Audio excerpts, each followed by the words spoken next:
Después de mi accidente de coche rogué por ayuda, pero mis padres me dejaron desangrando en la carretera y luego aparecieron con mi hermana por la herencia, así que lo vendí todo, tomé el dinero y desaparecí. Gracias por estar aquí conmigo hoy.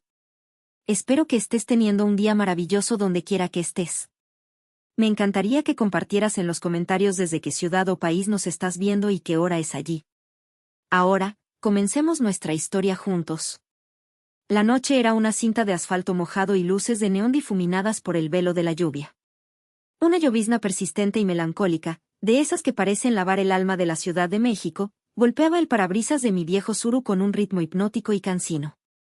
El olor a ozono, a tierra mojada y al humo de los puestos de tacos que dejaba atrás en la carretera, se colaba por las rendijas del coche, un perfume agridulce de mi ciudad. A mi lado, en el asiento del copiloto, como un tesoro frágil, descansaba la maqueta. Era el fruto de innumerables noches en vela, alimentadas por café recalentado y la tenaz ambición de abrirme paso. Representaba una cabaña de diseño vanguardista, un refugio de madera y cristal destinado a perderse en la inmensidad de un bosque. Era mi proyecto más personal hasta la fecha, y el cliente, un escritor bohemio y adinerado, había quedado fascinado. Tienes un don para crear refugios, Elara, me había dicho, y sus palabras eran un bálsamo. Con el anticipo que acababa de recibir, por fin podría dar el enganche para ese pequeño local en la colonia Narvarte. Mi propio estudio. Mi propio refugio. Una sonrisa discreta se dibujó en mis labios. A mis 28 años, sentía que, por primera vez, estaba colocando un cimiento sólido en mi vida, uno construido con mis propias manos, sin deberle nada a nadie. Cada corte preciso en el cartón batería, cada árbol diminuto pegado con la paciencia de un monje, había sido un acto de rebeldía silenciosa.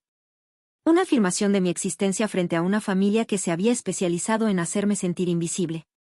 En la radio, una vieja canción de Soda Stereo sonaba, y yo tarareaba la letra en voz baja, sintiendo el peso del cansancio en mis hombros, pero era una fatiga dulce, la recompensa de un trabajo bien hecho, la satisfacción del deber cumplido.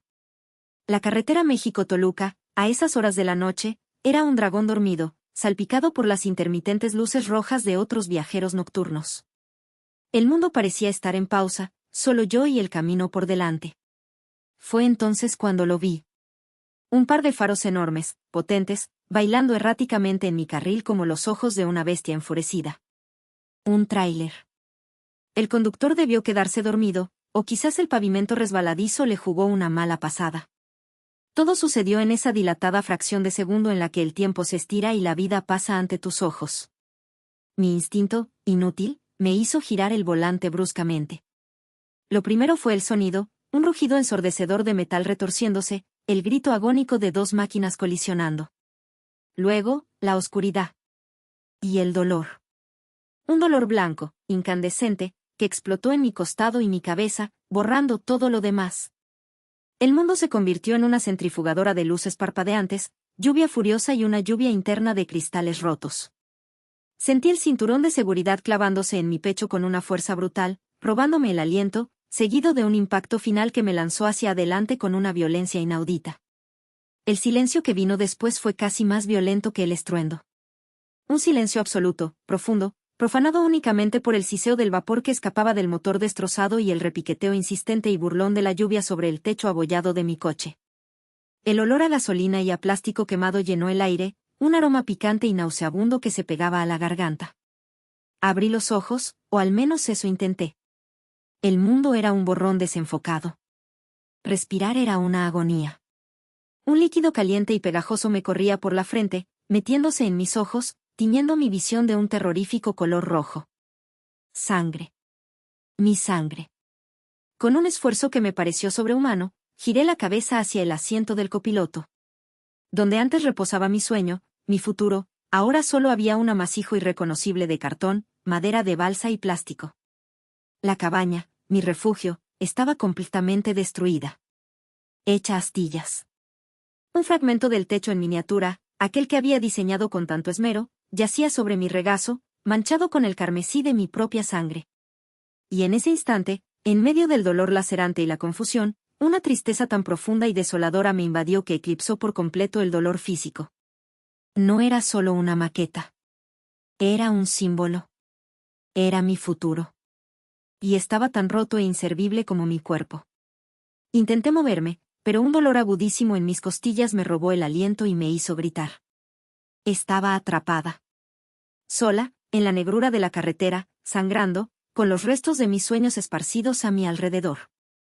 Y lo único que podía hacer era esperar, mientras el frío de la noche empezaba a calar hasta mis huesos, susurrándome que quizás aquel era el final del camino. El tiempo perdió su significado. Se convirtió en una sucesión de olas de dolor, cada una más intensa que la anterior. Flotaba en una conciencia intermitente, donde los sonidos de la noche se mezclaban con el zumbido en mis oídos. ¿Habían pasado minutos o una hora? No lo sabía. El goteo constante de la lluvia contra el metal era mi único reloj, marcando los segundos de mi agonía. Entonces, a través del velo de dolor, una luz. Un par de faros potentes, modernos, de un blanco azulado que cortó la oscuridad como un bisturí y me bañó en su resplandor clínico. Un coche se estaba deteniendo. Ayuda. Por fin. Un sollozo de alivio se me escapó, un sonido ronco, ahogado, que se mezcló con el sabor metálico de la sangre en mi boca. La silueta del vehículo era inconfundible. Una SUV robusta, de líneas elegantes y agresivas. Cuando las luces de freno se encendieron, iluminando su contorno con un rojo intenso, mi corazón dio un vuelco que me dolió más que las costillas rotas. Era la Tiguan de mis padres. Nueva, del año.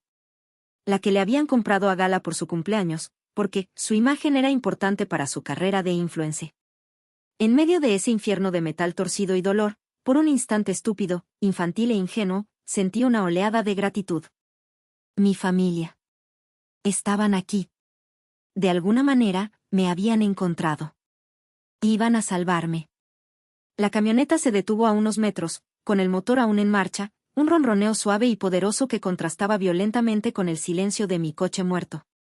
La puerta del conductor se abrió y una figura alta y corpulenta salió. Mi padre, Arturo. Se acercó a paso lento, con las manos en los bolsillos de su chamarra cara, evaluando la escena con la distancia de un perito de seguros, no con la angustia de un padre. Su rostro, iluminado por los faros de su propio coche, era una máscara de puro fastidio. No preguntó si estaba bien. No corrió a mi lado. No gritó mi nombre. Se detuvo junto a la ventanilla rota de mi Tsuru y miró hacia adentro, su mirada recorriendo el metal torcido, el parabrisas estrellado como una telaraña, y finalmente posándose en mi rostro ensangrentado. Una mueca de absoluto desdén torció sus labios. Dios mío, dijo, su voz grave y sin una sola inflexión de preocupación. Mira nada más este desastre. Siempre con tu chatarra. Te he dicho 1000 veces que hicieras algo decente con tu vida, así tendrías un coche de verdad, no esta porquería. Me quedé helada. Sus palabras no tenían sentido. No podían ser reales. La sangre me goteaba en la barbilla, mi cuerpo entero era un grito de dolor, y su única preocupación, era mi coche. El coche que él llamaba chatarra, y que yo había comprado con los ahorros de mis primeros trabajos como dibujante freelance. Intenté hablar, formular una súplica. Papá, susurré, pero la palabra se rompió en un tosido espasmódico que me hizo ver estrellas de dolor. Ayúdame, por favor. Él ni siquiera se inmutó. La ventanilla del copiloto de la Tiguan bajó a medias, con un zumbido eléctrico. Pude ver a mi madre, Marta, en la penumbra, su silueta perfectamente peinada, su rostro una mancha pálida. No se bajó. Gala, mi hermana menor, estaba en el asiento trasero, la luz azulada de su celular iluminando su rostro, una expresión de absoluto aburrimiento. Escuché su voz, clara y cortante en el silencio lluvioso. No me hablaba a mí. Era un mensaje de voz para alguna de sus amigas, y no se molestó en bajar el tono. Ay, güey, no sabes el plan. Atrapada en medio de la nada porque mi hermana, la rara, decidió que era buena idea estampar su carcacha. O sea, qué oso, ya me arruinó la noche. Íbamos a cenar al Máximo Bistró. Cada palabra fue una bofetada helada. Peor que el impacto del tráiler. Un dolor frío y paralizante se extendió por mi pecho, un dolor que no era físico, sino existencial. Mi padre sacó su teléfono. Por un segundo de delirio, pensé que iba a llamar a una ambulancia. Pero no. Lo levantó, encuadró mi coche destrozado, asegurándose de capturar bien los daños, y tomó una foto. El flash me cegó, iluminando cruelmente la sangre, el vidrio y mi propia desesperación. Para el seguro, murmuró, más para sí mismo que para mí. Luego, sin la más mínima vacilación, empezó a buscar algo en su teléfono. A ver cuánto cobra una grúa a estas horas, seguro nos va a salir en un ojo de la cara. Arturo, vámonos ya, dijo mi madre desde la comodidad de la camioneta, su voz teñida de impaciencia. Se nos hace tarde para la reservación. Que ella llame a su seguro, para eso lo paga, ¿no? Mi padre me miró una última vez, y en sus ojos no vi nada. Ni amor, ni odio, ni lástima. Solo un vacío abrumador. Una indiferencia tan profunda que era más cruel que cualquier insulto. Tu madre tiene razón. Ya estás grandecita para solucionar tus propios problemas. Se dio la vuelta, caminó de regreso a la Tiguan sin ninguna prisa, subió y cerró la puerta. El sonido retumbó en la noche como el portazo de un mausoleo. Vi cómo la luz de reversa se encendía. La camioneta maniobró lentamente en la carretera vacía y luego aceleró, sus faros traseros rojos encogiéndose en la distancia, dos ojos crueles que se desvanecían en la oscuridad. Me dejaron allí. Sangrando, atrapada, sola. El calor de sus faros, la falsa y estúpida promesa de rescate, se desvaneció, dejándome en un frío más intenso que antes. El frío de la absoluta y total soledad. El frío de saber que para mi propia sangre, para las personas que me dieron la vida, yo no era más que un trámite costoso, un bache en el camino, un estorbo en su perfecta vida de reservaciones y apariencias. El techo blanco y estéril del hospital se convirtió en la pantalla donde se proyectaban las imágenes de mi vida. Un pitido rítmico y constante a mi lado, el monitor cardíaco, marcaba el compás de mi supervivencia. El olor a antiséptico y a enfermedad, un perfume que siempre había odiado, era ahora el aire que respiraba. Una enfermera de rostro amable y manos firmes me explicó lo que había pasado. Un trailero, no el que me chocó sino otro, me encontró casi una hora después de que mi familia se fuera. Tuvo mucha suerte, señorita, me dijo mientras me cambiaba el suero. Perdió mucha sangre. Un poco más y no la cuenta. Suerte. La palabra resonaba en mi cabeza con una ironía brutal. Tenía 3 costillas rotas, una conmoción cerebral severa y docenas de cortes que ahora estaban cosidos con un hilo negro y grueso que parecía coser mi piel a la fuerza. Mi cuerpo era un mapa del dolor, cada centímetro una nueva geografía de sufrimiento. Pero el dolor más profundo no estaba en los huesos fracturados ni en la piel desgarrada. Estaba en un lugar que ninguna radiografía podía mostrar, un lugar donde se acumulaban los desprecios, las humillaciones silenciosas, las innumerables veces que me habían hecho sentir que sobraba, que mi existencia era un error de cálculo en su ecuación familiar perfecta. Flotando en una neblina de analgésicos y sueño intermitente, mi mente se convirtió en un museo. Un museo de agravios. Los recuerdos no llegaban en orden cronológico, sino como fragmentos de vidrio, afilados y dolorosos, cada uno cortando un poco más profundo. Apareció, vívida, la imagen de mi fiesta de 15 años. O más bien, la no fiesta. 2 años antes, la de gala había sido el evento social del año en su círculo. Un salón en las lomas, un vestido de diseñador traído de Nueva York, un DJ famoso y cientos de invitados. La mía fue una cena en casa con pozole y tostadas. Recuerdo a mi madre, Marta, sentada a mi lado, en el sofá de la sala, mientras Gala y sus amigas reían a carcajadas en el jardín. Me acarició el cabello con esa ternura suya, tan practicada y tan vacía. Tienes que entender, mi vida, me dijo en voz baja, su aliento oliendo a vino blanco. Gala necesita estas cosas. Para sus relaciones, para su imagen. Es todo lo que tiene, su belleza y su encanto. Pero tú eres tan inteligente, Elara. Tú no necesitas estas frivolidades. Tú puedes cuidarte sola. No era un cumplido. Era una sentencia. Una justificación para su negligencia, envuelta en el papel de regalo de un falso halago. Ser inteligente, para ellos, significaba que no merecía cuidado, que no necesitaba amor, que mi autosuficiencia era la excusa perfecta para su abandono. Luego, como un flashazo, el día de mi graduación. Había conseguido una beca completa para estudiar arquitectura en la UNAM, una hazaña que mi familia nunca celebró, para ellos, era simplemente la universidad pública. Trabajé de mesera en un Vips todas las noches para pagar mis materiales, mis libros, mis copias. El día de la ceremonia, mis padres llegaron tarde, justo cuando estaban nombrando mi generación. Se sentaron al fondo, Arturo con sus eternas gafas de sol, como si estuviera en un funeral aburrido. Cuando subí al estrado a recibir mi título con mención honorífica, su aplauso fue tan tibio, tan desganado, que se perdió entre los vítores de otras familias. Más tarde, en la comida familiar que organicé y pagué en un restaurante modesto, todo giró en torno a Gala y su exitosa carrera como influencer, que en ese entonces consistía en publicar fotos con ropa que mis padres le compraban. Recuerdo a mi padre, Arturo, levantando su copa de vino y diciendo frente a mis tíos y primos: Gala tiene don de gentes, sabe moverse en el mundo, llegará a ser alguien importante. El Ara, bueno, a ella le gusta estar sola con sus dibujitos y sus maquetas. Redujo mi pasión, mi carrera, mi esfuerzo de 5 años a dibujitos. Y todos rieron. Una risa condescendiente que me hizo sentir diminuta, invisible, estúpida. Apareció otro fragmento, más reciente, más doloroso. Una Navidad, hace apenas 2 años. Yo había ahorrado durante meses para comprarle a mi padre una pluma Fuente Montblanc, una edición especial que él había mencionado de pasada que le gustaba. Era el regalo más caro que había hecho en mi vida. Cuando se la di, la sacó de la caja, la miró con ojo crítico, asintió secamente y la dejó a un lado. Gracias, dijo, y fue todo. 10 minutos después, Gala le dio un suéter de cashmere de una marca de lujo, un regalo probablemente comprado con la extensión de la tarjeta de crédito de él.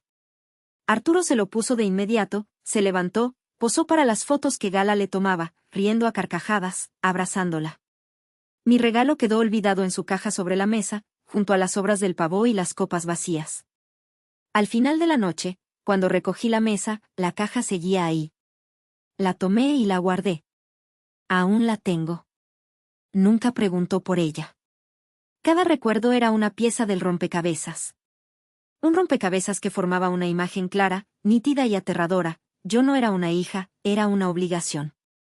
Una nota a pie de página en la historia de su familia perfecta, protagonizada por Gala, la princesa heredera. Mi éxito era ignorado porque no servía para sus propósitos de ostentación. Mi independencia era vista como una rareza, un defecto, no como una virtud. Y mi dolor era simplemente una molestia, un ruido de fondo en la sinfonía de sus vidas. Mientras yacía en esa cama de hospital, el pitido de la máquina se convirtió en el eco de esas risas, de esas palabras displicentes, de esa indiferencia cruel y calculada.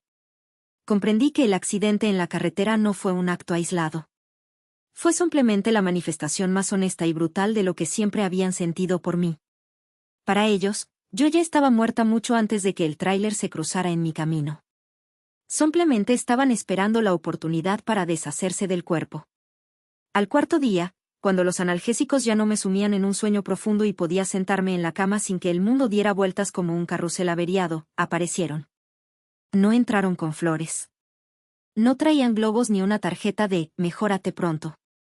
Entraron como entran los cobradores de deudas, con una misión clara y sin tiempo que perder en sentimentalismos. Mi padre, Arturo, caminaba al frente, con su portafolio de piel sujeto con firmeza y su habitual aire de impaciencia, como si tuviera una junta importante en 5 minutos. Mi madre, Marta, le seguía un paso por detrás, con la mirada fija en el suelo del linóleo del hospital, evitando mis ojos, como si el suelo contuviera las respuestas a un examen para el que no había estudiado. Gala, por supuesto, no vino. Seguramente estaría ocupada en algo mucho más trascendental, como elegir un filtro para su próxima selfie. Hola, dijo Arturo, deteniéndose a los pies de mi cama. No fue un saludo, fue una formalidad, el inicio de una transacción. No preguntó cómo estaba. No comentó nada sobre las vendas que cubrían parte de mi rostro o el hematoma morado que se extendía por mi mejilla. Su mirada pasó por encima de mí y se fijó en la mesita de noche, como si calculara si había espacio suficiente para lo que traía. Qué bueno que ya estás despierta, continuó, su tono era el de un jefe dirigiéndose a un empleado que ha estado de baja por enfermedad demasiado tiempo. Tenemos que resolver un asunto importante y urgente. De su maletín de piel sacó una carpeta gruesa, abultada de papeles, y la dejó caer sobre la manta que me cubría las piernas. El peso, aunque no era mucho, presionó mis costillas rotas y un quejido de dolor escapó de mis labios antes de que pudiera contenerlo. Él no pareció notarlo, o si lo hizo, no le concedió la más mínima importancia. ¿Qué es esto?, pregunté, mi voz todavía ronca por el desuso y el tubo que me habían puesto en la garganta. Fue mi madre quien respondió, sin levantar la vista, su voz un murmullo apenas audible. Son los papeles de la herencia del abuelo, mi vida. Hay que firmarlos ya. El abogado dice que los plazos se vencen. La herencia de mi abuelo. Mi abuelo materno, un hombre bueno y trabajador de Michoacán, había fallecido hacía poco más de un año. Había dejado una huerta de aguacates, una propiedad que, con el auge del oro verde, se había vuelto increíblemente valiosa. Un tesoro. Mi abuelo nos quería a Gala y a mí por igual, o eso era lo que su memoria me decía. Ahora empezaba a dudar hasta de eso. Hay un pequeño problema con el testamento, una tecnicalidad, explicó Arturo, abriendo la carpeta con dedos ágiles y eficientes. Tu abuelo, en su extraña sabiduría de hombre de campo, estipuló que la propiedad no puede venderse ni transferirse a menos que todos sus nietos firmen de común acuerdo. Es decir, tú y Gala. Necesitamos tu firma para poder transferir la propiedad a una sociedad familiar que hemos creado. Una sociedad familiar, repetí, la confusión luchando contra la niebla del dolor. Sí, dijo Arturo bruscamente, como si le estuviera explicando algo obvio a una niña tonta. Una empresa para administrar el patrimonio. Gala será la directora general. Ella tiene visión para los negocios, tú no entiendes de estas cosas. Es lo mejor para todos. Lo mejor para todos. La frase me golpeó con la fuerza de una revelación. La sociedad familiar era una farsa. Era el vehículo legal para despojarme de mi parte, para dejarme fuera de la ecuación. Poner a Gala como directora significaba que ella tendría el control absoluto del dinero. Y yo, una vez más, quedaría reducida a un cero a la izquierda. Los miré. A mi padre, con su rostro impasible y calculador. A mi madre, que por fin levantó la vista, y en sus ojos vi una súplica desesperada. Pero no era una súplica por mi bienestar. Era una súplica para que no complicara las cosas, para que no rompiera su frágil y conveniente paz. Estuve a punto de morir, susurré, el nudo en mi garganta tan apretado que casi me ahogaba. Me dejaron en la carretera. Sola. ¿Y ahora vienen, por esto? Arturo suspiró, un sonido largo, teatral, el sonido de un hombre infinitamente paciente lidiando con una tonta. No empieces con el drama, Elara. Por favor. Ya pasó. Estás viva, ¿no? No esperes que te demos un premio por eso. Hay cosas mucho más importantes en juego ahora mismo. El futuro de tu hermana. El futuro de esta familia. Se inclinó hacia mí, su rostro cerca del mío, su voz bajando a un siseo confidencial y amenazante. Tú nos debes esto. ¿Crees que te criaste sola? La comida, el techo, la educación mediocre que elegiste, todo eso costó dinero. Mucho dinero. Considera esto como un pago. Una forma de saldar tu deuda con nosotros. La deuda. Mi existencia era una deuda. El aire que respiraba, la vida que me habían dado sin que yo la pidiera, era un préstamo que ahora venían a cobrar con intereses exorbitantes. Y el pago era mi herencia, mi seguridad, mi única conexión tangible con el amor incondicional que mi abuelo me había tenido. Mi madre finalmente encontró su voz, una voz suave, melosa y venenosa. Piensa en Gala, mi amor. Ella no tiene tus talentos. Ella es más frágil. Necesita este apoyo para salir adelante. Tú eres fuerte, siempre lo has sido. Tú encontrarás la manera de sobrevivir. Hazlo por tu hermana. Por la familia. Me empujaron al abismo y ahora me pedían que le cediera mis alas para que su hija favorita pudiera volar más alto. Me quedé en silencio, mirando los papeles. En la línea punteada al final de cada página, mi nombre estaba escrito a máquina, esperando la firma que sellaría mi despojo definitivo. La firma que confirmaría, ante la ley y ante el mundo, mi estatus de nada en mi propia familia. Se fueron tan abruptamente como llegaron, dejando la carpeta sobre mi cama como una lápida de papel.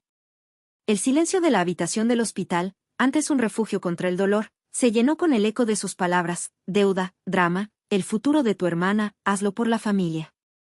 Durante las siguientes horas, no pude dejar de mirar esa carpeta.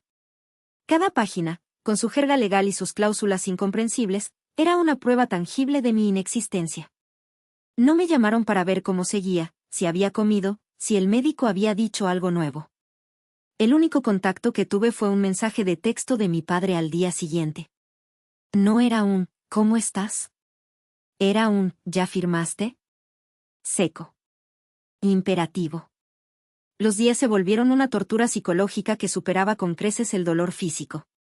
El dolor de las costillas era agudo, pero predecible. El dolor del alma era un ácido que lo corroía todo lentamente, sin piedad. Me sentía atrapada, no solo en esa cama de hospital, sino en una red de manipulación y desprecio que llevaba 28 años tejiéndose a mi alrededor. Una parte de mí, una parte pequeña, ingenua y estúpidamente esperanzada, quería creer que había un terrible malentendido. Que si lograba hablar con ellos, si les explicaba con las palabras correctas la profundidad de mi dolor, algo en ellos se rompería y entenderían. Pero la imagen de sus faros traseros rojos, desapareciendo en la noche lluviosa, borraba cualquier atisbo de esa fantasía infantil. La presión se intensificó de forma sistemática. Mi padre me llamaba 2 veces al día, una por la mañana y otra por la noche, como si estuviera supervisando un proyecto retrasado. Sus llamadas no eran para preguntar por mi salud, eran interrogatorios. ¿Por qué tardas tanto? ¿No entiendes que el tiempo es dinero? Cada día que pasa es dinero que Gala está perdiendo, oportunidades que se van. Mi madre, por su parte, me enviaba mensajes de texto largos y llenos de un chantaje emocional tan refinado que podría considerarse una forma de arte. Me estás rompiendo el corazón, Elara. No duermo pensando en tu actitud. ¿Por qué tienes que ser tan egoísta? Tu padre está muy estresado por tu culpa, le va a dar algo. Solo quieres atención, siempre ha sido así. Y entonces, cuando pensaba que ya no podían caer más bajo, llegó el golpe final. El que pulverizó los últimos restos de cualquier sentimiento filial que pudiera quedarme. Fue una tarde gris y plomiza, de esas en que la Ciudad de México parece contagiarse de una tristeza colectiva. Mi celular vibró sobre la mesita de noche. Era un mensaje de Gala. No era texto. Era una foto. Una captura de pantalla de la página web de una inmobiliaria de lujo. Mostraba un penthouse espectacular en Polanco, de esos con doble altura, una terraza enorme y vistas panorámicas al castillo de Chapultepec. Debajo de la foto, su mensaje, adornado con un emoji de un beso. Estoy eligiendo las cortinas para mi cuarto. Apúrate a firmar para que pueda dar el anticipo. Besos. Besos. Miré la foto. Miré su mensaje. Lo leí 1, 2, 10, 20 veces. El penthouse de sus sueños, la cúspide de su ambición, comprado con el dinero de mi abuelo, con el dinero que legalmente también era mío.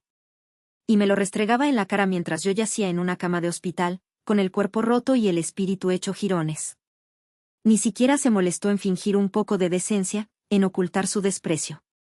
Era pura arrogancia, un desdén tan absoluto, tan casual y tan cruel que me dejó sin aire, como si me hubieran golpeado de nuevo en las costillas. Y en ese preciso instante, algo dentro de mí se rompió para siempre. Pero no fue un colapso en la desesperación. Fue una fractura limpia, un quiebre definitivo, como cuando el hielo se parte con un chasquido seco.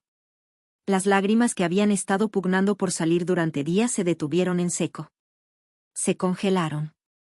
Pude sentir físicamente cómo se solidificaban dentro de mí, convirtiéndose en algo duro, frío, pesado y afilado. Era como si el dolor hubiera alcanzado una masa crítica y, por una extraña alquimia del alma, se hubiera transformado en otra cosa. En determinación pura. En furia helada. Ya no había tristeza. Ya no había esperanza de reconciliación. Ya no había una hija anhelando la aprobación de su familia. Solo quedaba un frío glacial. Una claridad aterradora. Ellos no me veían como una persona. Me veían como un obstáculo. Un trámite. Un cajero automático del que querían retirar el premio gordo. Cerré los ojos y apreté el celular con tanta fuerza que la carcasa de plástico crujió bajo la presión de mis dedos. La imagen del penthouse en Polanco se quedó grabada a fuego en el interior de mis párpados. Muy bien. Querían jugar. Pues íbamos a jugar. Pero seguiríamos mis reglas. Ese penthouse no sería su hogar. Sería su pira funeraria. Y yo, la hija invisible, la del coche chatarra, la de los dibujitos, iba a ser quien encendiera la cerilla. El llanto se había acabado para siempre. Era hora de empezar a construir un plan. Con esa nueva y fría resolución ardiendo en mi interior, mi mente, adormecida por el dolor y los medicamentos, empezó a trabajar con una lucidez asombrosa. Ya no era una víctima postrada en una cama, era una arquitecta frente a un problema de diseño complejo. El problema era cómo demoler una estructura familiar corrupta desde sus cimientos, de forma silenciosa y precisa, sin que los habitantes se dieran cuenta hasta que el techo se les viniera encima. Lo primero que necesitaba eran herramientas, información, un plano del terreno. Y solo había una persona en el mundo en la que podía confiar para obtenerlos. Mi tío Samuel. El hermano menor de mi abuelo, el eterno, raro, de la familia. Un hombre mayor, viudo y sin hijos, que vivía una vida tranquila y modesta en una casita colonial en Coyoacán, rodeado de libros y recuerdos. Siempre había sido la oveja negra, un profesor de historia jubilado de la UNAM al que le interesaban más los debates sobre la Revolución Mexicana que las fluctuaciones de la bolsa. Y siempre, desde que yo era niña, me había tratado con una amabilidad y un respeto que contrastaban dolorosamente con la condescendiente indiferencia del resto de la familia. Busqué su número en la agenda de mi celular con dedos que aún temblaban ligeramente, no de debilidad, sino de una extraña y nueva energía. Contestó al segundo tono, su voz cálida y un poco cascada por los años. Elara. ¡Qué milagro, hija! Hace mucho que no llamabas. ¿Cómo estás? La simple y genuina preocupación en su voz fue como una ola de calor que amenazó con derretir el témpano de hielo que se había formado en mi pecho. Tuve que tragar saliva con fuerza para que no se me quebrara la voz. No muy bien, la verdad, tío. Tuve un accidente de coche. Y entonces, se lo conté todo. El choque, la visión de la Tiguan, las palabras de mi padre, el mensaje de voz de Gala, la visita en el hospital, la carpeta con los papeles de la herencia, el penthouse en Polanco. Hablé sin parar, las palabras saliendo a borbotones, como si hubiera abierto una compuerta que llevaba demasiado tiempo cerrada. Él escuchó en silencio, sin interrumpirme, su respiración tranquila al otro lado de la línea, solo rota por ocasionales murmullos de indignación contenida. Cuando terminé, un largo silencio se apoderó de la conversación. Por un momento, temí haberlo abrumado, haberle cargado con un peso que no le correspondía. Finalmente, habló, y su voz ya no era la del afable profesor de historia. Era dura como el acero, afilada por la rabia. Esos buitres, siseó, y pude imaginar su rostro, normalmente bonachón, contraído por el desprecio. Tu abuelo lo sabía. Que no te quede la menor duda, Elara. Él sabía exactamente qué clase de personas eran. Sabía que la avaricia les había podrido el alma. ¿Qué quieres decir, tío?, pregunté, la confusión apoderándose de mí. ¿Por qué me dejó en esta posición tan vulnerable? Mi tío Samuel soltó una risita seca, sin una pizca de humor. Ahí es donde te equivocas, hija. No estás viendo el diseño completo. No estás en una posición vulnerable. Estás en la posición de poder. Tu abuelo era un hombre astuto, un viejo zorro de campo. Esa cláusula en el testamento no era una jaula para ti. Era un escudo. Un escudo que, si era necesario, podías usar como un arma. Él sabía que si te dejaba tu parte directamente, Arturo y Marta te presionarían, te manipularían, te acosarían hasta quitártela. Pero al hacer que tu firma fuera indispensable para cualquier movimiento, te dio el control absoluto. Te dio el poder de veto. Te dio la única llave de la caja fuerte. Sin ti, Elara, no pueden hacer absolutamente nada. El testamento está diseñado para protegerte a ti, no a ellos. Me quedé sin palabras, el teléfono pegado a la oreja. La revelación me cayó como un rayo, iluminando el oscuro panorama con una luz completamente nueva. No era un peón. Era la reina. Hay más, continuó mi tío, su voz cargada de una solemnidad repentina. Tu abuelo dejó una carta conmigo. Para ti. Me pidió que te la diera si alguna vez llegaba un día como este. Un día en que necesitaras luchar. Hizo una pausa. En esa carta está el nombre de su abogado de toda la vida. Un hombre de la vieja escuela, de su entera confianza. Se llama licenciado Morales. Tu abuelo dejó pagados sus honorarios por adelantado para una consulta completa contigo, por si la necesitabas. Mi mente daba vueltas, intentando procesar todo. Mi abuelo no me había abandonado. Había previsto la avaricia de su propia hija y su yerno. Había construido una fortaleza legal a mi alrededor, ladrillo por ladrillo, y yo no lo sabía. Me había dejado las herramientas, el plano y al arquitecto para ejecutar la obra. Escúchame, Elara, dijo mi tío con una intensidad que nunca le había oído. Recuerdo una vez, cuando eras niña, tendrías unos 7 u 8 años. Estábamos en una comida familiar en su casa de Michoacán y tú te pasaste toda la tarde en el jardín, construyendo una ciudad entera con legos, palitos y piedras. Tu abuelo te estuvo observando desde el porche durante horas, sin decir nada. Cuando entró, se volvió hacia mí y me dijo, Samuel, esa niña tiene alma de arquitecta. No construye casas, construye futuros. Tenemos que asegurarnos de que nadie le robe nunca sus ladrillos. Una lágrima, una sola, caliente y pesada, rodó por mi mejilla. Pero no era una lágrima de tristeza. Era de gratitud. De fuerza. De conexión. Mi abuelo me había visto. Me había entendido. Y ahora, desde más allá de la muerte, me estaba dando el plano para reconstruir mi vida. Gracias, tío, susurré, la voz finalmente rota por la emoción. Gracias por todo.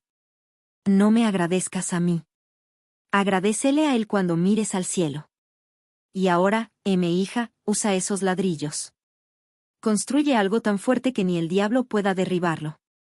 Al día siguiente, con el nombre del licenciado Morales resonando en mi cabeza como un mantra, pedí mi alta voluntaria del hospital. Los médicos protestaron, citando la conmoción cerebral y el riesgo de complicaciones, pero yo insistí con una firmeza que lo sorprendió. No podía quedarme un minuto más en esa cama, sintiéndome una paciente, una víctima. Necesitaba moverme, actuar. Volví a mi pequeño apartamento alquilado en la Narvarte, cada paso un recordatorio doloroso de mis costillas rotas, pero cada punzada de dolor alimentaba el fuego de mi determinación. La carta de mi abuelo, que mi tío Samuel me hizo llegar con un mensajero esa misma tarde, era breve y conmovedora. Estaba escrita con su caligrafía temblorosa pero firme, la letra de un hombre que había trabajado la tierra toda su vida. No hablaba de dinero ni de propiedades. Hablaba de integridad, de la importancia de ser fiel a uno mismo y del orgullo inmenso que sentía por la mujer fuerte e independiente en la que me había convertido. Al final, estaba el nombre y el teléfono del abogado, junto a una última frase que se me clavó en el alma: él te ayudará a proteger tus ladrillos, mi arquitecta. La oficina del licenciado Morales estaba en un edificio antiguo y señorial del centro histórico, de esos con techos de doble altura, pisos de madera que crujían con cada paso y un olor a papel viejo y a sabiduría. Él era un hombre como su oficina, de la vieja escuela.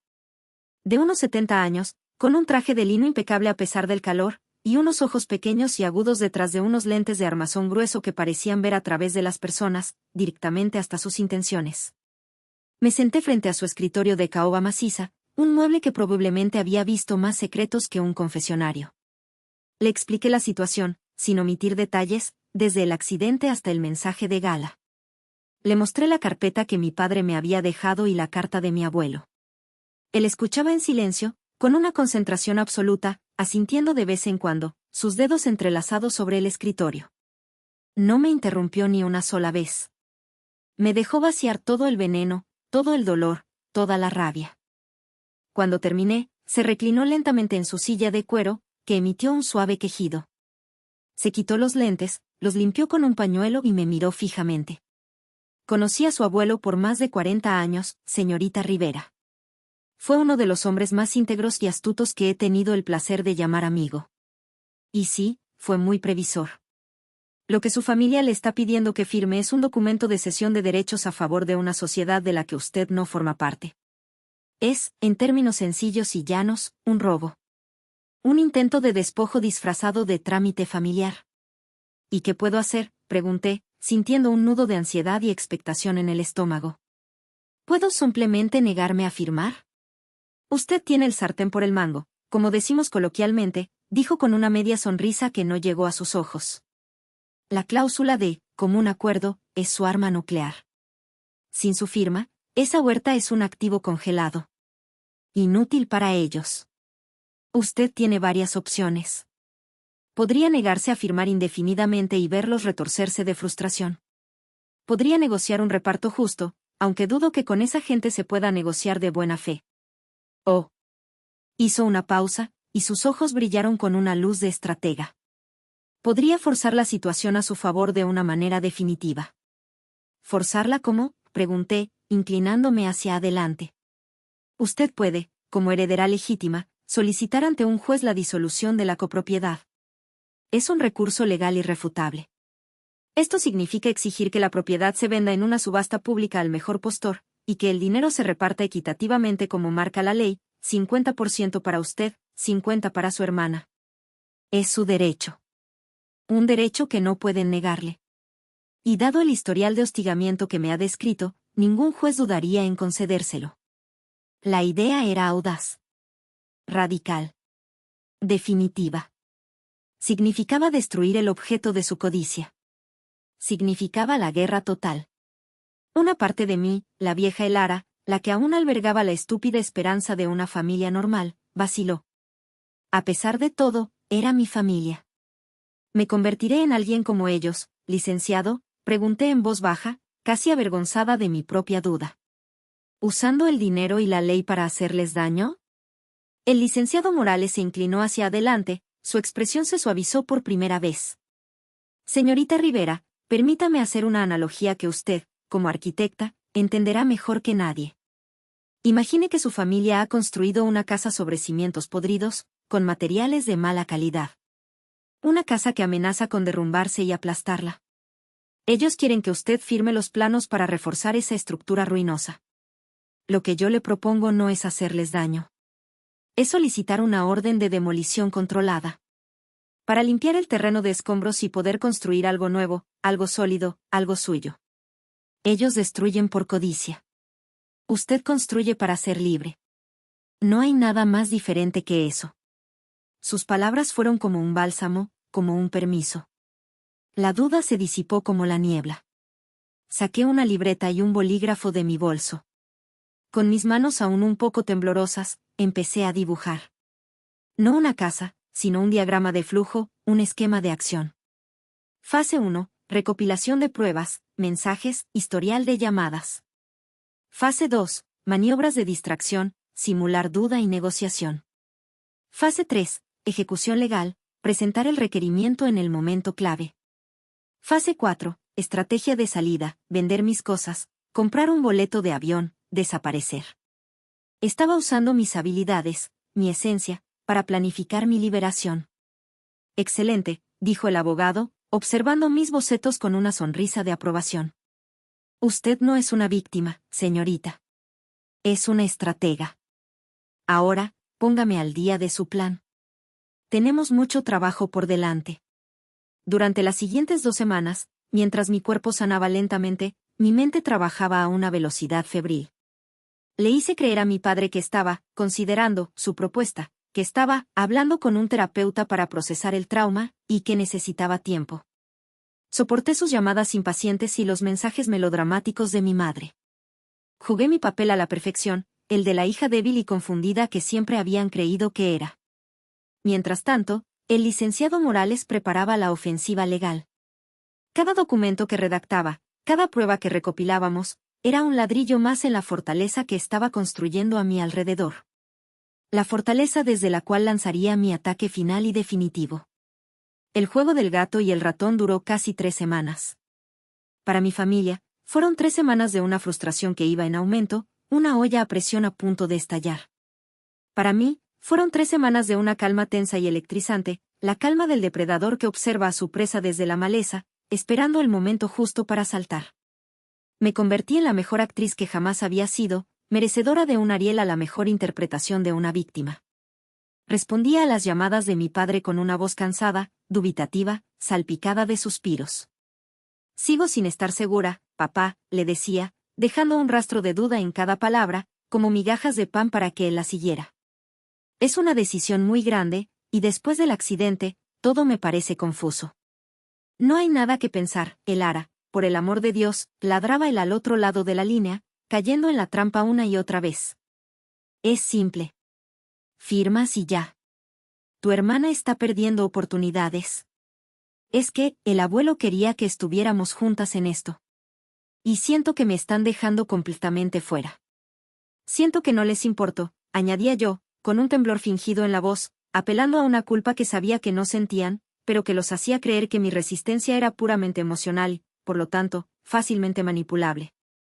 Esta táctica los enfurecía y, al mismo tiempo, les daba una falsa y peligrosa sensación de control. Creían que mi resistencia se basaba en un infantil deseo de ser incluida, en un berrinche por atención, no en una estrategia legal fríamente calculada.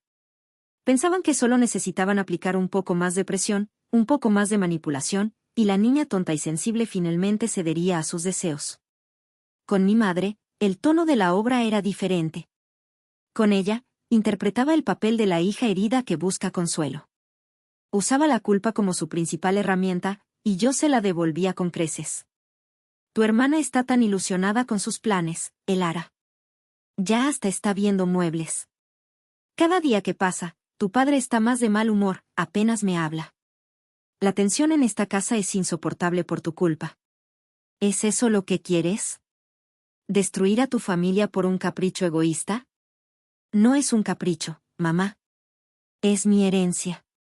Y es el dolor de que ni siquiera me preguntes cómo estoy, cómo me siento después de que casi me mato, respondía yo, con una firmeza calculada para que sonara más a un quejido de dolor que a una afirmación de mis derechos. Y funcionaba. Ella se replegaba, ofrecía falsas disculpas y volvía a la carga con más promesas vacías. Mientras ellos se desgastaban en su propia frustración, yo me fortalecía. Cada día, el licenciado Morales y yo avanzábamos.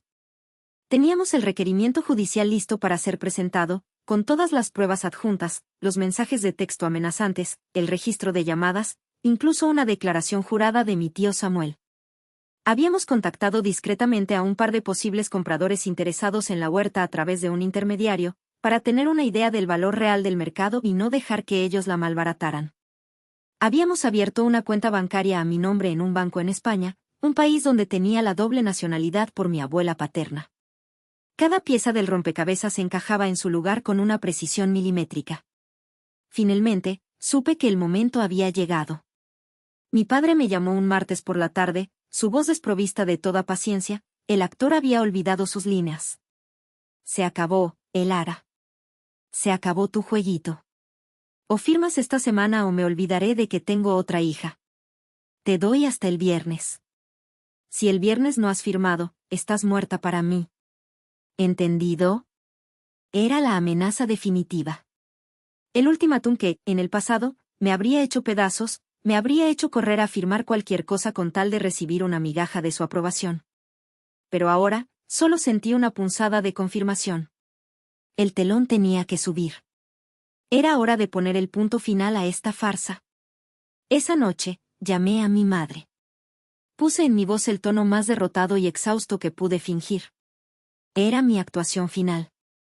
Mamá, empecé, haciendo una pausa dramática para que sonara como si estuviera conteniendo un sollozo. Tienes razón. Estoy cansada. Estoy tan cansada de pelear. Ustedes ganan. Hubo un silencio al otro lado de la línea, un silencio cargado de sorpresa y triunfo. Luego, un suspiro de alivio tan audible que casi pude sentirlo a través del teléfono. ¡Ay, mi vida! Sabía que entrarías en razón. Haces lo correcto, ya verás. Tu padre se pondrá tan contento. Su voz goteaba una dulzura empalagosa y triunfante. Papá dijo que hasta el viernes, continué, mi voz un hilo. Dile que está bien. Nos vemos el viernes en la notaría que él diga. A la hora que él diga. Llevaré los papeles y firmaré todo. Perfecto, mi amor. Perfecto. Ahora mismo le digo a tu padre.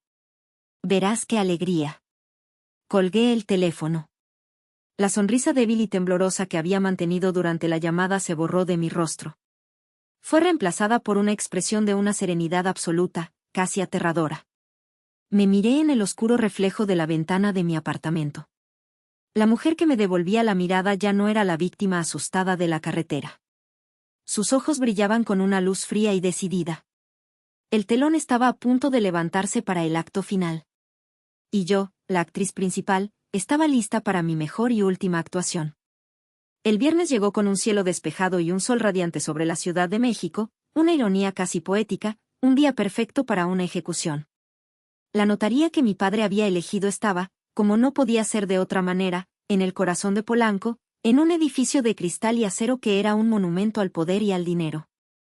El despacho era un despliegue de lujo silencioso, pisos de mármol que reflejaban la luz, muebles de diseño italiano y un silencio solemne que solo el dinero puede comprar. Era el escenario perfecto para la celebración de su victoria. Llegué 5 minutos antes de la hora pactada. La puntualidad, otra de mis virtudes que ellos siempre consideraron una rareza aburrida. Ellos ya estaban allí, en la sala de espera, como una familia real esperando a un súbdito. Mi padre, Arturo, con un traje a la medida que gritaba éxito y poder. Mi madre, Marta, con un vestido de seda color marfil y un collar de perlas que seguramente ya se veía adornando su cuello en la terraza del penthouse, sonreía con una suficiencia apenas disimulada. Y Gala, mi hermana, que vibraba de una euforia mal contenida. Llevaba unas gafas de sol de diseñador sobre la cabeza y no paraba de teclear en su celular, probablemente actualizando a sus miles de seguidores sobre su inminente ascenso al Olimpo de la riqueza. Lara, qué bueno que llegas, dijo mi padre, sin molestarse en levantarse de su silla de piel. Su tono era magnánimo, el de un rey perdonando a un vasallo rebelde que por fin ha vuelto al redil. El notario nos está esperando. No le hagamos perder más tiempo.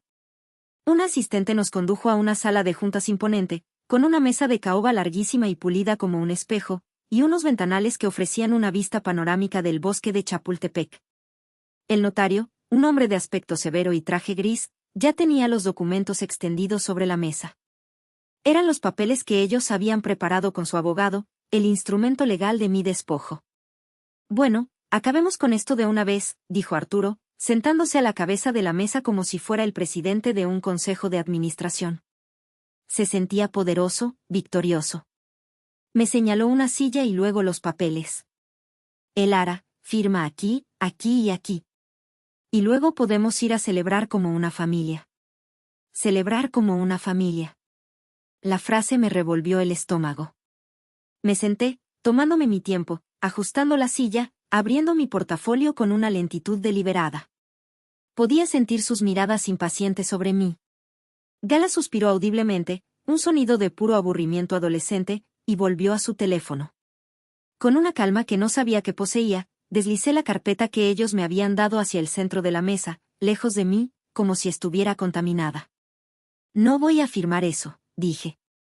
Mi voz sonó clara y firme, sin un atisbo de duda, y retumbó en el silencio casi sagrado de la sala. 3 pares de ojos se clavaron en mí. La confusión fue la primera emoción que apareció en sus rostros, como una grieta en sus máscaras de triunfo. Inmediatamente después, llegó la ira, oscureciendo sus facciones. ¿Qué demonios significa eso?, espetó mi padre, su rostro empezando a enrojecer. Su mano se cerró en un puño sobre la mesa. ¿Otro de tus berrinches infantiles? Te advertí que se acabó el tiempo, Lara. Se acabó el tiempo, en efecto, respondí con una calma glacial.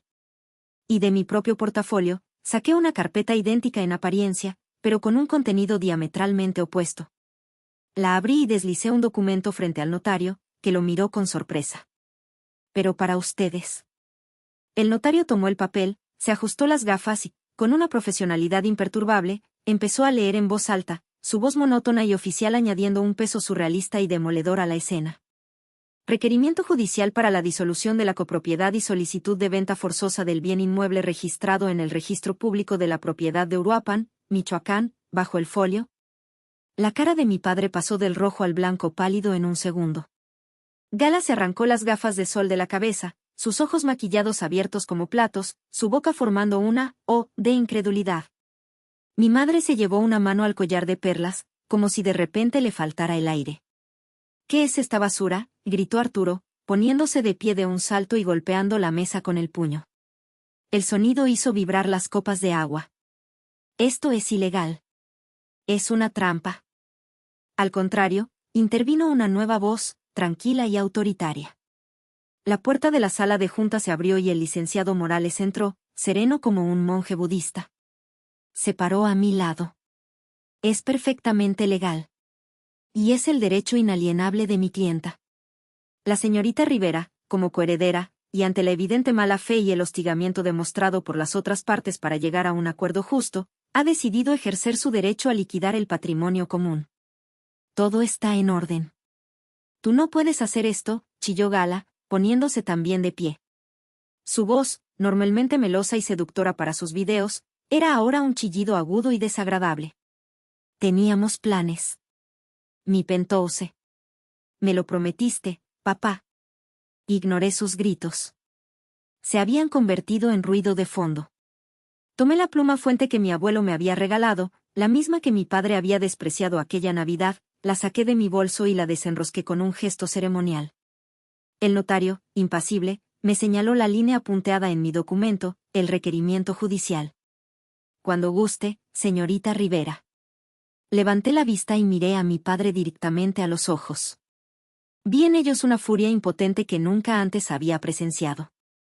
Él siempre había tenido el control, siempre había dictado las reglas del juego.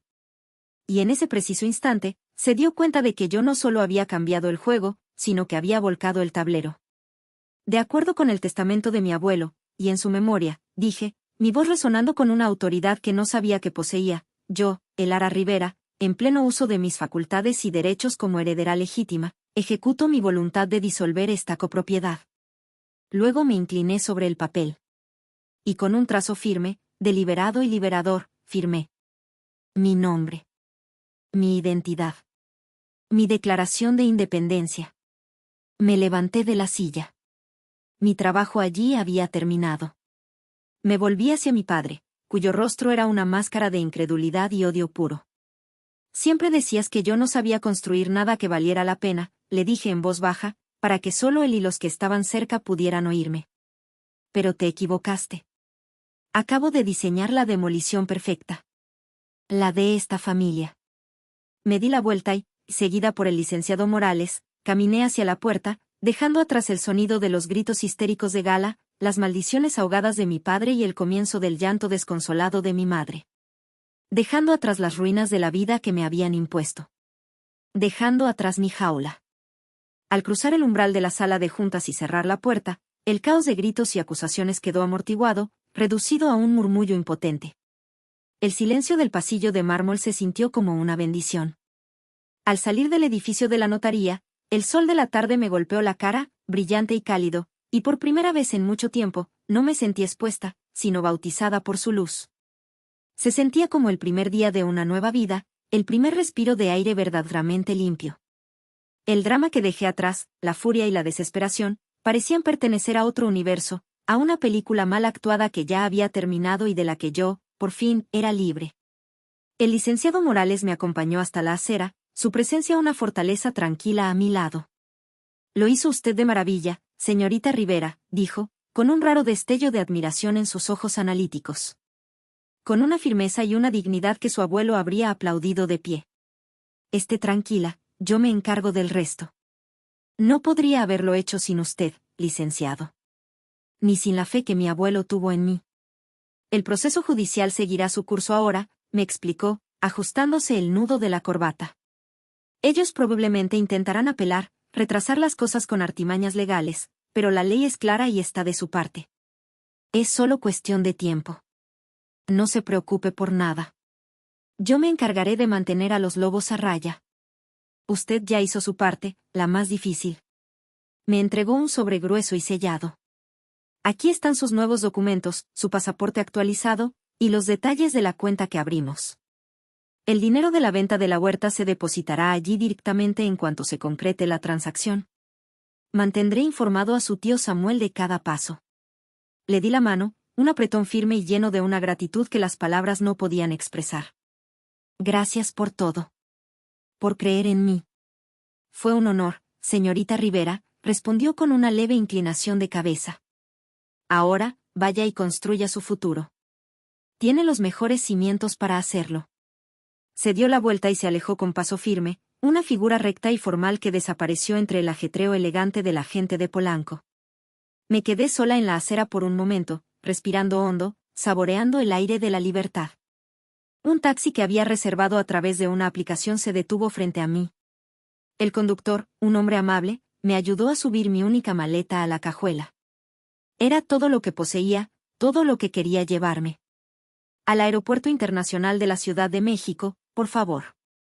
Terminal 2, vuelos internacionales, le dije al conductor, mi voz sonando extrañamente serena. Mientras el taxi se adentraba en el laberinto del tráfico de la Ciudad de México, saqué mi viejo celular del bolso. El que contenía toda mi vida anterior, mis contactos, mis fotos, mis mensajes. Lo miré por última vez. La pantalla estaba iluminada con docenas de notificaciones. Llamadas perdidas de papá, mamá, Gala. Y una serie de mensajes de texto que, pude adivinar, pasarían de la ira a las amenazas y luego, quizás, a una extraña y retorcida forma de súplica. Los borré todos sin leer ni uno solo. Luego, con un gesto decidido, apagué el teléfono, abrí la carcasa y saqué la tarjeta SIM. La sostuve entre mis dedos pulgar e índice y, con un chasquido satisfactorio, la partí en dos. El último vínculo se había roto. Dejé caer los dos pedazos de plástico inservibles en un cenicero vacío del coche. Del sobre que me dio el licenciado Morales, saqué mi nuevo teléfono y mi pasaporte. El vuelo a Madrid salía en menos de 3 horas. Todo estaba meticulosamente planeado, como la mejor de mis obras arquitectónicas. En mi maleta no había mucho, algo de ropa funcional, mis libros de arquitectura favoritos, mi computadora portátil y la pluma fuente de mi abuelo. No necesitaba nada más. Todo lo demás era lastre. El taxi tomó el viaducto, y pasamos junto a un espectacular anuncio de un nuevo complejo de apartamentos de lujo, el tipo de lugar que Gala habría anhelado y que ahora se alejaba de su alcance para siempre. Lo miré sin rencor, casi con una lástima distante por la vaciedad de sus sueños, tan frágiles y dependientes de la aprobación ajena. Mis sueños eran diferentes. No se trataba de penthouses ni de vistas panorámicas. Se trataba de un espacio propio, por pequeño que fuera. Un lugar donde nadie pudiera decirme que yo era una deuda o un error. Saqué mi laptop. Abrí el programa de diseño y cargué un archivo en blanco. Mis dedos, casi por instinto, comenzaron a trazar líneas en la pantalla táctil. Las paredes de una pequeña casa, un estudio con un gran ventanal que daba a un jardín imaginario. Un refugio. Mi refugio. Esta vez, nadie podría romper la maqueta. Porque la estaría construyendo a tamaño real, con ladrillos de verdad, los ladrillos que mi abuelo se había asegurado de que yo tuviera. Mientras el avión despegaba esa noche, elevándose sobre el inmenso y caótico mar de luces de la Ciudad de México, no sentí tristeza. No sentí el dolor de la pérdida o del exilio. Sentí una ligereza que no recordaba haber experimentado nunca. No estaba huyendo de algo. Estaba volando hacia todo lo demás. Los primeros meses en Madrid fueron un torbellino de nuevos comienzos, una inmersión total en una vida que sentía como propia por primera vez. El aire de la ciudad tenía una energía diferente, la luz dorada del atardecer sobre los edificios de la Gran Vía tenía un color que nunca había visto, y el acento melódico de la gente era una música nueva y estimulante para mis oídos. Alquilé un pequeño apartamento en el barrio de Malasaña, un lugar vibrante y lleno de vida, con calles estrechas, cafés bohemios y un espíritu creativo que me contagió desde el primer día. Por primera vez en 28 años, me sentía anónima en el mejor sentido de la palabra. Nadie conocía mi historia, nadie me juzgaba por mi apellido o mi pasado. Era simplemente Lara, una arquitecta mexicana intentando abrirse camino en un nuevo continente. Mantuve el contacto únicamente con mi tío Samuel. Nos comunicábamos a través de correos electrónicos largos y detallados, una correspondencia que se convirtió en mi ancla con el pasado, pero un pasado sano, el que me recordaba de dónde venía mi fuerza y mi resiliencia. Él era mi corresponsal de guerra, enviándome cada 2 o 3 semanas un resumen escueto y objetivo de la situación en el frente familiar en México. La venta de la huerta, como era de esperar, se había convertido en una batalla legal encarnizada. Arturo, mi padre, en un acto de despecho y arrogancia, contrató a un abogado conocido por sus tácticas sucias y trató de impugnar mi solicitud. El argumento que presentaron ante el juez fue tan vil que incluso a la distancia me revolvió el estómago. Alegaron incapacidad mental temporal, de mi parte debido al trauma del accidente, sugiriendo que yo había sido manipulada por mi tío abuelo para tomar una decisión tan drástica. Era un movimiento desesperado, un intento de pintarme como una loca inestable. Pero el licenciado Morales, con su calma y su pericia, presentó el historial de mensajes, las amenazas, la declaración jurada de mi tío y el informe médico que demostraba mi total lucidez. El juez desestimó el caso casi de inmediato, amonestando al abogado de mi padre por presentar una moción tan frívola. La demolición controlada seguía su curso, imparable. 6 meses después de aquel día en la notaría, llegó el correo electrónico definitivo de mi tío. La huerta había sido vendida en subasta judicial. Un consorcio agrícola de la región la había comprado por una suma que superaba incluso nuestras estimaciones más optimistas. El oro verde estaba en su apogeo. Después de pagar los impuestos correspondientes y los honorarios legales, mi parte, el 50% que me correspondía por ley, fue transferida a mi cuenta en Madrid. Ver esa cifra en mi estado de cuenta fue una experiencia surrealista. No era solo dinero. Era libertad. Era seguridad. Eran los cimientos de mi nueva vida, sólidos como la roca. El otro 50%, la parte de Gala, se depositó en la cuenta de la famosa sociedad familiar que mis padres habían creado. Pero, como mi tío me explicó con un toque de irónica justicia poética, ese dinero no duró mucho. Arturo y Marta, en su arrogancia y su ciega confianza en que me doblegarían, ya habían adquirido deudas enormes. Habían firmado un crédito puente para dar el anticipo del penthouse de Gala en Polanco, un crédito con intereses altísimos. Habían cambiado su Tiguan por un Mercedes nuevo para mi padre. Habían gastado a cuenta de una fortuna que nunca fue completamente suya. Cuando el dinero finalmente llegó a su cuenta, una gran parte se fue directamente a pagar a los acreedores, que ya los estaban acosando. Lo que quedó, aunque todavía era una suma considerable para cualquier persona normal, estaba a años luz de ser suficiente para mantener el estilo de vida de ensueño que habían planeado. Y ahí fue donde la verdadera implosión comenzó. Según mi tío, Gala fue la primera en entrar en pánico. El sueño del penthouse se esfumó como el humo. Tuvo que cancelar el contrato de compraventa, perdiendo el cuantioso depósito. Su vida de lujos, viajes y ropa de diseñador en Instagram se volvió insostenible. Sus amigos, atraídos por su riqueza, empezaron a desaparecer cuando ya no podía invitar a cenas caras o viajes de fin de semana a Tulum. Intentó montar un negocio de asesoría de imagen, pero su único talento era gastar dinero, no generarlo, y fracasó estrepitosamente. La última noticia que tuvo mi tío fue que Gala había tenido que buscar un trabajo de verdad, como vendedora en una boutique de lujo en el centro comercial Antara. Una humillación suprema para alguien que se consideraba una celebridad. Tenía que vender a otras mujeres ricas la ropa que ella antes se probaba por diversión. Mi padre, Arturo, se lo tomó aún peor. La pérdida de dinero fue un golpe, pero la pérdida de estatus, de su imagen de hombre de negocios exitoso y patriarca controlador, fue un golpe mortal. Mi rebelión no solo le había costado dinero, le había costado su identidad, su ego. Se convirtió, según mi tío, en un hombre amargado y resentido, encerrado en casa, culpando al mundo, al gobierno, y sobre todo, a mí, por su desgracia. Tuvo que vender el Mercedes nuevo y volver a un coche más modesto, un golpe simbólico y devastador para su orgullo. Y mi madre, Marta, se refugió en su papel favorito, el de la víctima. Pasaba los días llamando a todos los parientes, contándoles una versión distorsionada y melodramática de la historia. Una versión en la que yo era una hija desagradecida, una serpiente cruel que, por pura maldad y envidia, les había robado su patrimonio. Algunos le creyeron, por supuesto. Se convirtieron en sus monos voladores, enviándome de vez en cuando algún correo electrónico lleno de reproches y juicios morales que yo borraba sin leer. Pero otros, los que me conocían un poco mejor, los que siempre habían visto las grietas en la fachada de la familia perfecta, empezaron a dudar. La máscara se había agrietado sin remedio, mostrando la podredumbre que había debajo. Leía los correos de mi tío no con alegría, sino con una sensación de distancia clínica, como si estuviera leyendo el informe de un proyecto de demolición que había salido según lo planeado. Su colapso no era mi victoria. Mi victoria era el sol que entraba por mi ventana en Madrid. Era el olor a café por la mañana en mi propia cocina.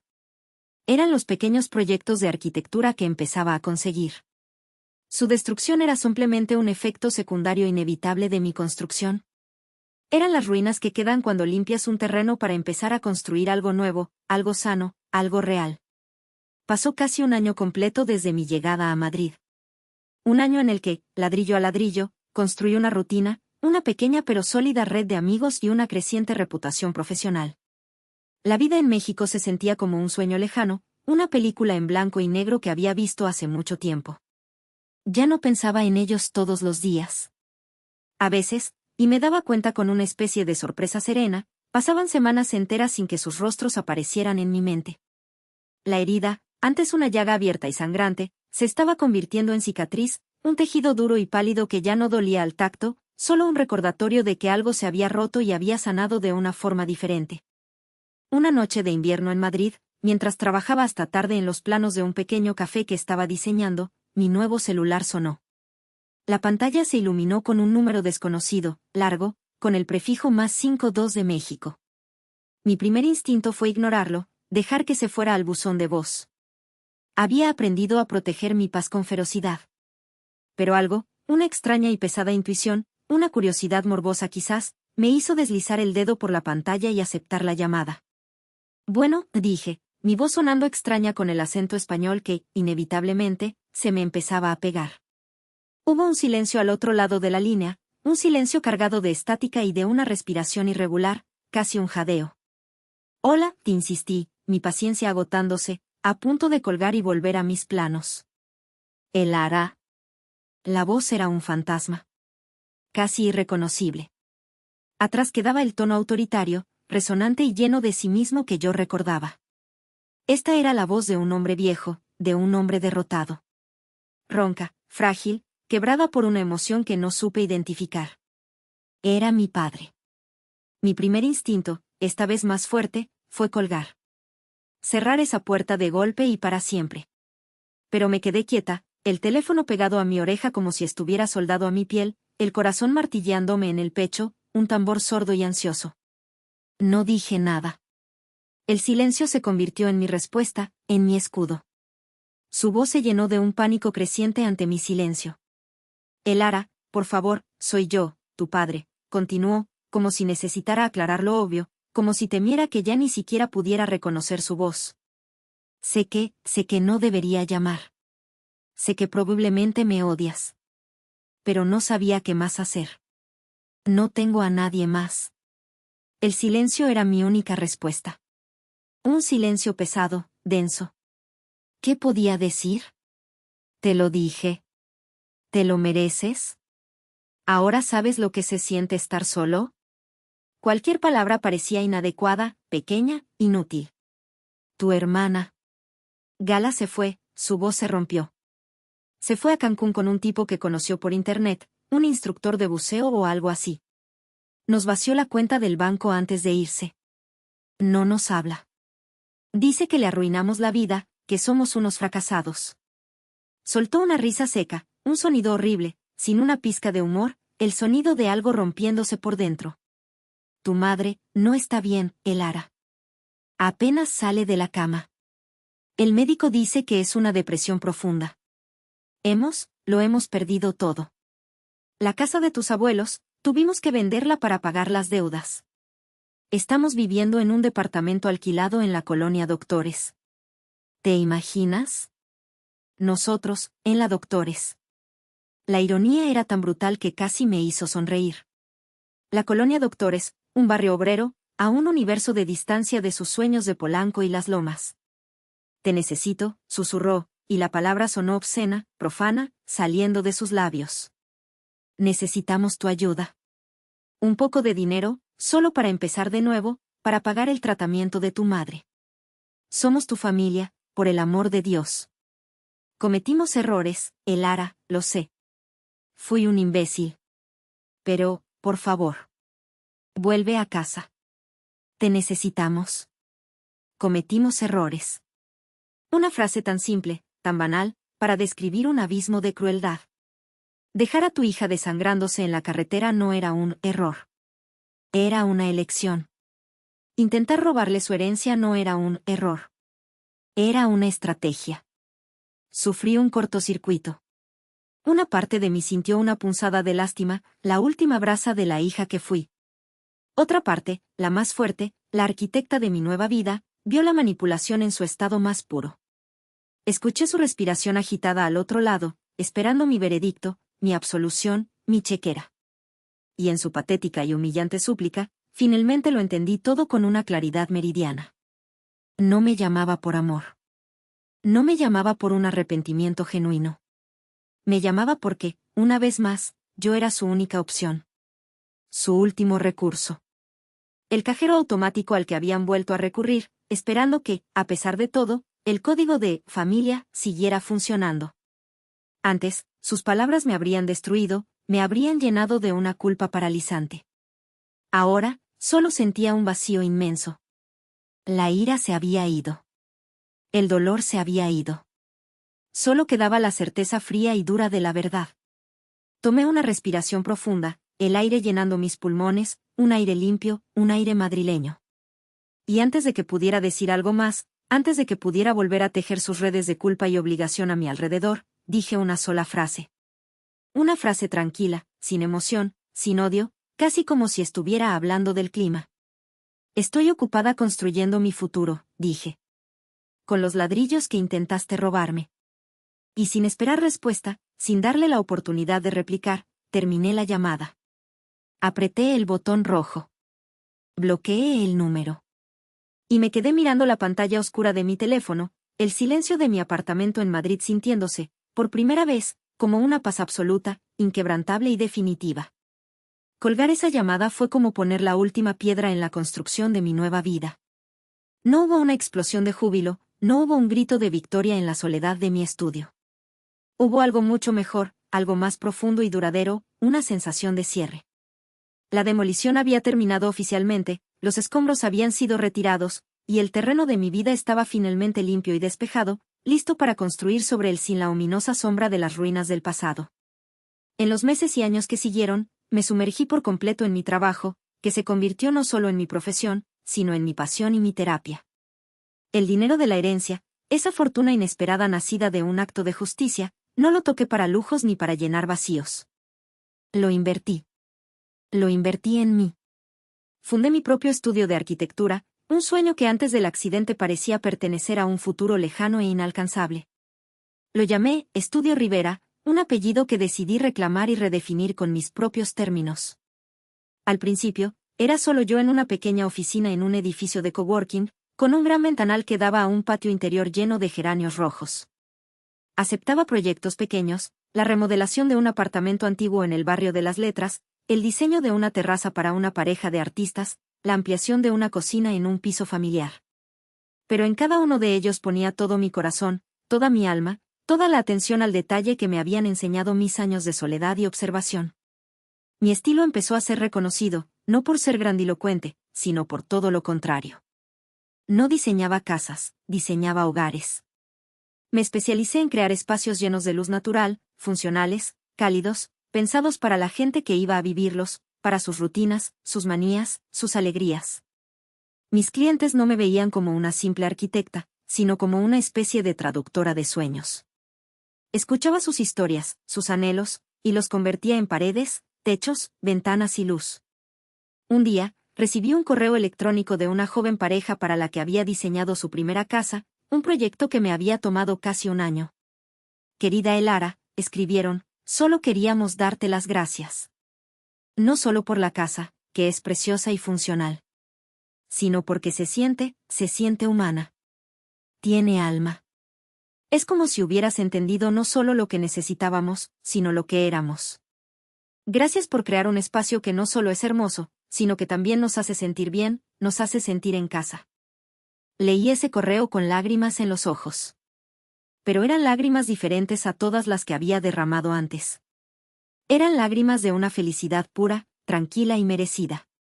En ese momento, me di cuenta de que el verdadero legado de mi abuelo no había sido la huerta ni el dinero. Había sido la fe que tuvo en mí, en mi capacidad para construir, para crear algo bueno y duradero a partir de la nada. Y eso era algo que nadie, nunca, podría quitarme. Mi estudio creció de forma orgánica. Contraté a 2 arquitectos jóvenes y talentosos que compartían mi visión, luego a un diseñador de interiores.